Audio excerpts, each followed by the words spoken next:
wabarakatuh. Shalom, Om Swastiastu, Namo Buddhaya, Salam Kebajikan.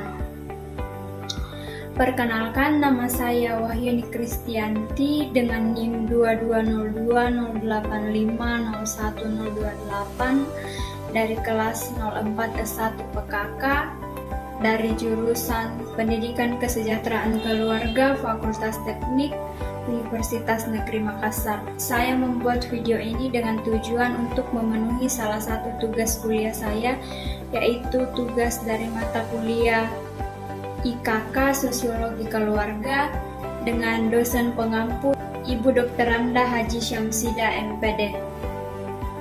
Tugas ini adalah mencari sebuah kasus yang berkaitan dengan broken home. Nah, di sini saya memilih kasus yang pernah terjadi di Purwokerto pada tahun 2017. Setelah saya menelusuri dan mempelajari kasus ini, maka melalui kasus ini saya memberi judul Batin Tersiksa Karena Keegoisan Ayah dan Ibu. Pada tahun 2017 silam, tepatnya di Purwokerto, ada sebuah keluarga yang terdiri dari 4 anggota keluarga, yaitu ayah, ibu, nenek, dan sang anak. Kita sebut saja anak ini bernama L. Pada saat itu, kasus ini menjadi kasus yang hangat diperbincangkan pada masa itu. Oleh karena itu, seorang dari pihak perlindungan anak yang bernama Rahma mendatangi rumah dari keluarga tersebut. Setelah sampai di rumah tersebut, ia menanyakan mengenai kasus ini kepada keluarga dan yang menjadi narasumbernya pada saat itu adalah sang nenek. Sang nenek pun mulai menceritakan kasus ini kepada Rahma.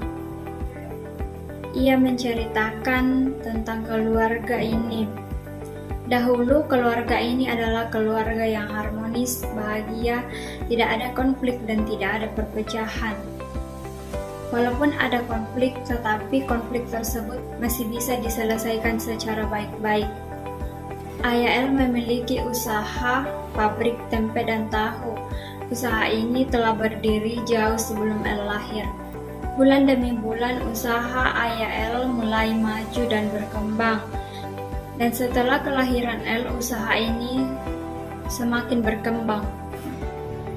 Nenek mengatakan bahwa ketika L berusia 6 tahun, ayah dan ibunya sesekali bertengkar, tetapi lama-kelamaan pertengkaran tersebut semakin membesar. Hal tersebut menyebabkan L sering merasa tertekan, sehingga ia sering mengurung diri di kamar neneknya.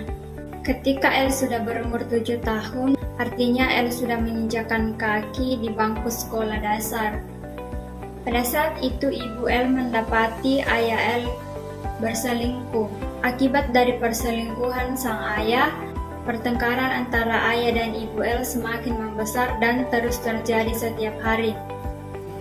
Beberapa minggu kemudian, usaha pabrik tempe dan tahu ayah L menjadi bangkrut.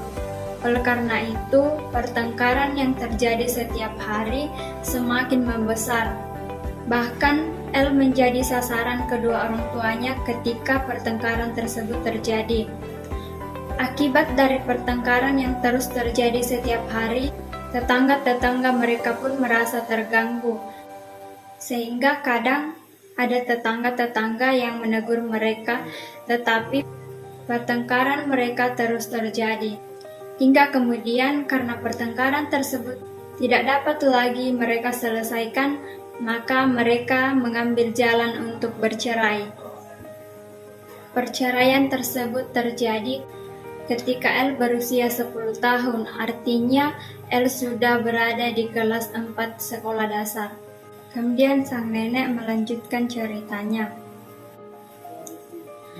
Setelah perceraian tersebut, yang meninggalkan rumah adalah ayah L karena rumah tersebut merupakan rumah dari nenek L. Nenek yang tinggal bersama keluarga ini adalah nenek dari L dari pihak ibu L.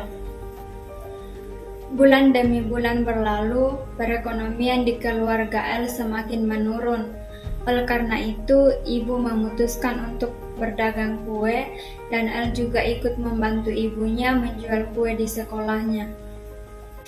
Nenek mengatakan bahwa akibat dari kejadian-kejadian tersebut, akibat dari keegoisan kedua orang tuanya, El menjadi bahan bulian di sekolah.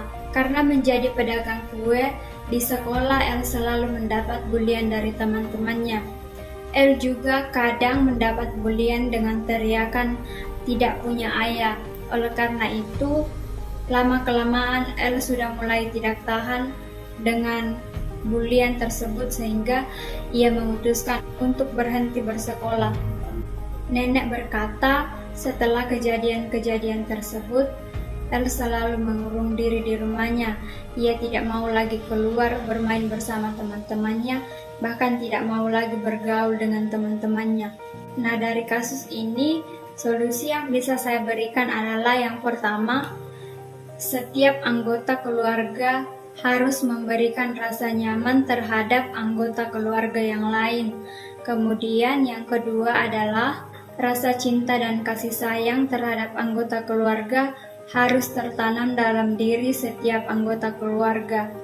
Yang ketiga, orang tua perlu mendidik anaknya dengan baik dan memberikan pemahaman kepada anak bahwa pembulian itu sangatlah tidak baik dan akan memberikan dampak yang buruk terhadap yang dibuli.